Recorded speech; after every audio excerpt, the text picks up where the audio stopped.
Então, dando continuidade aí às nossas aulas sobre contrato de trabalho, hoje nós vamos ver os elementos do contrato de trabalho.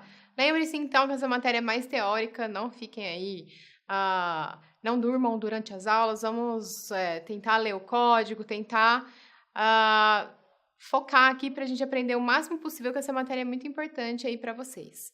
Então, nós temos como os elementos do contrato de trabalho os elementos naturais, os elementos essenciais e os elementos acidentais. Eu já vou explicar cada um deles. Quanto aos elementos essenciais, nós temos a aplicação subsidiária do Código Civil. Então, vocês devem se lembrar, lá quando vocês estudaram no Direito Civil, nós temos a parte capaz, o objeto lícito e a forma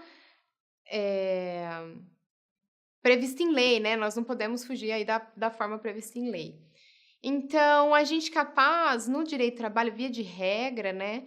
A idade aí para a pessoa ser considerada capaz é de 18 anos. Nós temos alguns casos, todavia, que exigem uma idade um pouco maior, como é o caso do vigilante. Então, o vigilante, ele deve ter uma idade superior a 21 anos.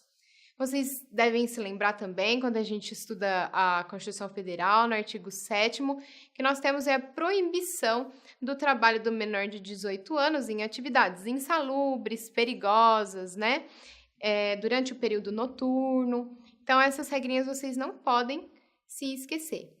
Além disso, o menor de 18 anos, ele não pode dar rescisão sozinho aí do contrato de trabalho, depende da assistência dos pais ou responsáveis, né, no caso.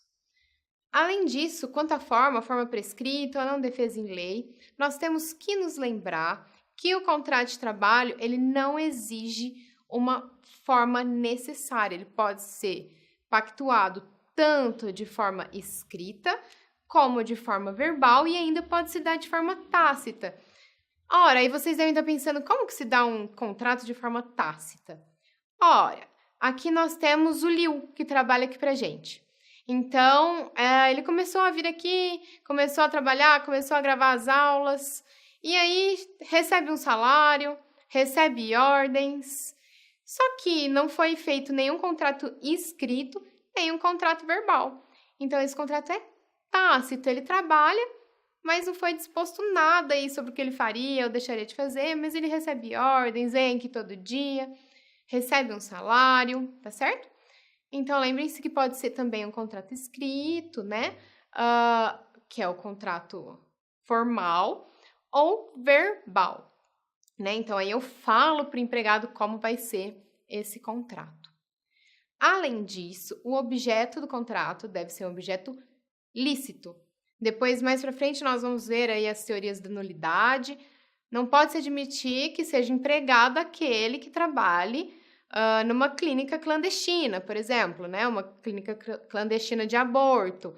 Ele não pode ser considerado empregado, né? Que, como vocês sabem, o aborto ainda é crime aqui no Brasil. Então, esse empregado não vai poder entrar na justiça para requerer aí o pagamento das verbas trabalhistas.